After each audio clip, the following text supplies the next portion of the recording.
what I want to do with you, now that we've done everything else, I want you to answer this question. What is the body? What is a body? What is a body? What is a body? What? Well, see, okay. So clearly we start with the obvious. The body's an object. All right, it's an object. Is it? Say, well, we're gonna. Okay. Life form, organic. It's just something like a slug that got, life, and somehow it's a body. It's a collection of cells. All right. We don't experience that though. It's just hearsay. All right. Okay, so we go through all that. We keep going through that. See, so go ahead, go through all that. In your mind. All right. See, this is the body. This is the body. This is the body. Okay. And then once you've gone through everything, what is the body?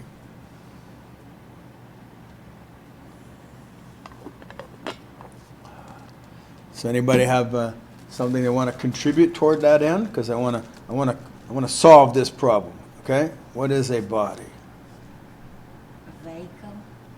A vehicle? Okay, so you think, okay, body's a vehicle for what? To have this human experience.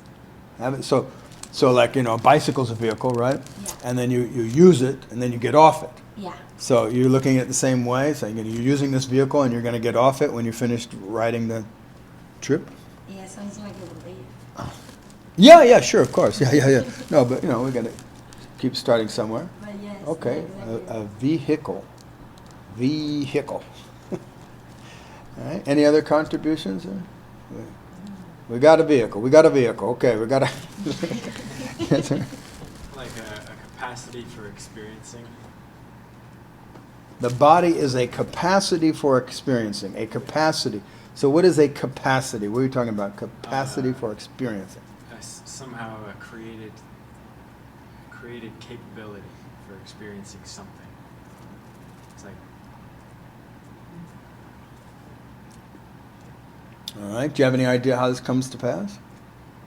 No. Or is that okay? Not in my experience. Okay, some kind of capacity for experiencing. All right. Any other contributions? Come on. If you're going to make your brain, you gotta do this one. Go, What is the body? Come on. Yes, sir. An object that does something different than other objects. An object that does something different from other objects. Yeah, moves. It seems to move on its own, and well, I could go down the resist dissolution road until it. But are you talking? Okay, let me see if what we're working with here, right? Because are you talking about yourself? You see, like a body. You say a body that moves on its own. You don't experience moving on its own, right? I mean, except when the doctor was like, oh, it's moving on its own, right? See, but it's a body, something you move. Isn't that the experience? I move it. It's tricky. A body is tricky. Tricky in this. Yeah, I move it, but I also don't move it. Yeah. Oh, okay. You're very zen. Okay, I move it and don't move. Okay. So if you. So if I take me out of the equation, my sentient self out of the equation, the body moves. Does it? I'm not sure. Okay. Actually, since movement is recognizable. Yes. But waterfalls move. You don't call it a body. No. I mean, except maybe a body of water, but you don't call it movement. There's an organic moving formation that's objective, but has some quality that I would call organic. Yeah. It's made of flesh. But then we need to know what organic is. We need to know what moving is. We need to know what was the other thing? On its own. Object, but You said something else. Yeah. We need to know what, yeah, okay, so we need to know what these things are. All right, what you got? It seems to be some kind of, say, interface between self and other. Like, all my, if I talk about my body, my interactions with the world come only from my body. My body is what I use to interact with what I consider to be not me. And the other way around, not me interacts with me through my body only. Yes. Yes, this seems to be the case, doesn't it? Now, what is that? The body. Yeah. See, so you say, okay, it's interface between you and everything else. You know, how you interact with it. Stuff. Seems to be the case. But what's the difference between that and this? Well, I don't attribute sentience to this, so that I don't attribute to this a desire of interaction, which means separation. I don't attribute to the bell that it knows that it's separate. Right. But now then, so, okay, let's look at this a little bit, right? So, but if you identified with being the bell and you could move the bell, right, then you would say that's your body, Yep. right? And that's where you're interacting with the world. Definitely. So you're saying the body is one, for you, is something you identify with that you interact with the world. Okay? But then still, what is the body? You see what I'm saying? Yeah. See? You're saying my body is that, right? Sentient, blah, blah, blah, interact with the world. What is the body? Because obviously you just said you could be any object, Yeah, doesn't as matter. long as any object, as long as you had this relationship to it. So then we're almost asking them what is an object, but not quite, because that's a little different question. Like what is an object, and what is a body? But it definitely has to be in there.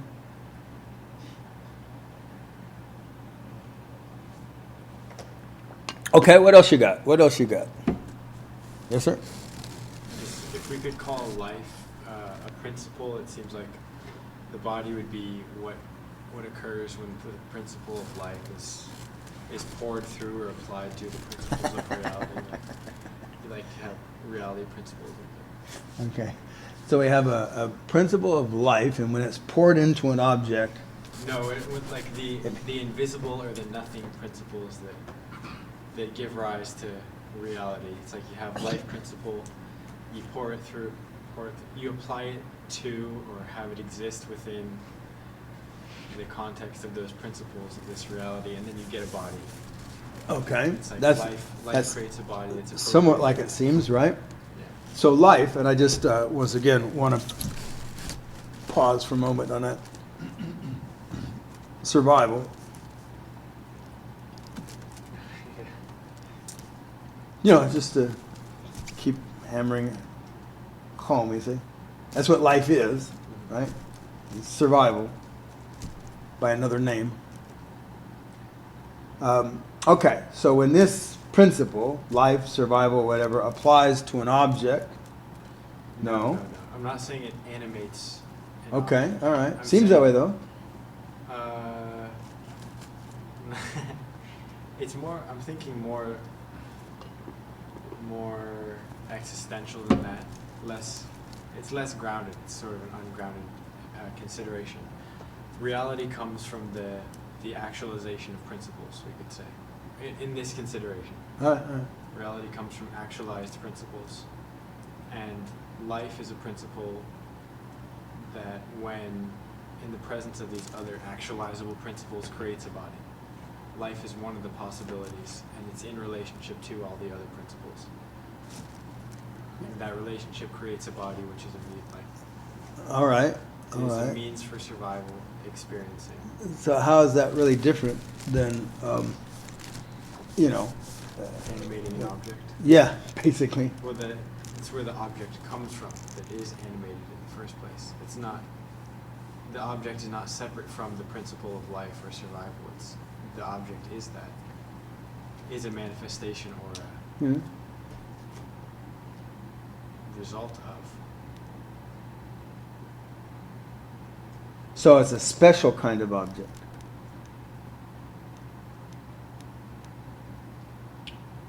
In a way. So as opposed to, say, him being a bell, Yeah. you know, like that, interfacing with not you. Mhm. So a special object that's, what do you call it? Live, Yeah, live. it is a special object. Yeah. In this, and it came to be. Yeah. But I have no.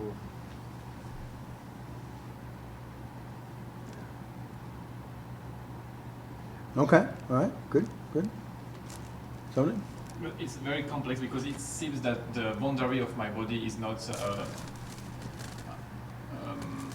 definite. There is no definite answer for that. Like if I drive a car, it becomes more or less my body. I mean, there seems to be how could I describe it? Like an intensity with which I define such or such thing to be my body. For example, my hand. I strongly consider it to be part of my body because I have so many connections with it, so many ways to identify with it. I feel what it feels. I have memories involving my hand. I hold many ways in my that I could use my hand. It's really part of my body. But then when I use my phone, it's like an extension of me. Still, it's less me. So there seems to be this. Well, there's a difference between me and mine, right? Yeah, but I'm not sure actually if I would use a phone from my birth and always have it in my hand, it would be me. It's me. If someone breaks it, I'm like, no, they broke my external organ, something like that. Perhaps. And then I wonder if there are people who don't identify with parts of their body. Why not? Yeah, well, so I'm wondering if that's the case. And, you know, certainly you relate to your fingernails differently than you do your finger. Because, you know, you cut the fingernail off and you don't save it, probably. That's right, you know? Yeah, that's- Or you cut your hair off and or you shave, right? Say, I don't want this stuff anymore. You shave it off. Say, is that your body or is that just something growing out of your body? So you say, oh. Because we kind of relate to that, right? Like the fingernails and the hair is just something growing out of your body. Say, you don't identify it with the same way, huh? Yeah, there is different of strength. Yeah, and the reason seems to be clear because it's always changing and it's faster than the rest of my body. So, and also I have less connection with it. I don't feel what my nail feels the way I feel that my hand feels. Yeah, So yeah. it's like an So when you external- clip your nails, you go, ow, ow, ow. Which is a good thing. Or you get a haircut. Oh my God! Oh my God! Holy Christ! I just cut 1,000 hairs. My God! I'm bleeding here. I'm in pain. Give me some morphine. I got a haircut. Yeah, see, that's different though, see, right? See, I think there's something there. See, because you don't feel your hair. I mean, if you pull on it, right, you feel the hair because it's connected. But you don't feel your hair. I mean, you can feel through your hair. See? But you cut it and it doesn't hurt at all. Probably. You know, or your nails, right? What else don't you feel? See? I mean, sometimes, what? My heart. I don't know. Don't feel your heart. Yeah, but if I stuck a knife in it, I bet you would. You can feel your heart. You can feel your heart. Or it has no nerve in it. Yeah. I just thinking off the cuff here. Not since my ex-wife. Well, it's not so attached, but the how do you call it? The mucus? Mucus. There you go. Good. Thanks. Yeah, mucus. And your own shit, piece shit. That's true. Feces. Yeah. However, I mean, anatomically speaking, the feces is never inside your body. It's not part of your body. It's passing through your body. See, so everything in your digestive system is considered outside the body, even though it's inside this. Say it's considered outside the body, so it's never actually considered inside the body. They explain it like, if it's the donut hole, it's not inside the donut, really. See, that's all this is a donut hole. Yeah, anyway. It's not. But there's that. Now the piss, that's inside your body. That is inside your body, and that comes out, and you piss. The wax. Wax, there you go. Okay, wax, mucus. Wax, mucus, piss, fingernails, toenails, right? Hair. Okay, I'm just having fun. Figuring out all this stuff, dead skin, Scab, teeth. Teeth. Yeah, you feel teeth. But, try it at the dentist. I don't feel the teeth. But it's kind of the hair.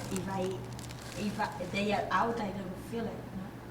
Like they are not alive. If I take your eyeball out of your face, that's probably not going to feel that No, either. I mean, I don't feel it either. Because you're disconnected.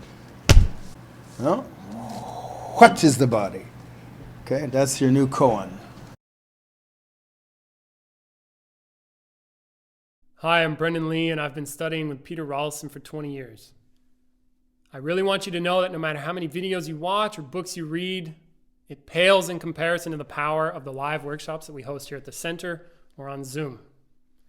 If you want to get serious and do work that makes a real difference, please check the links in the description to learn more. Thank you.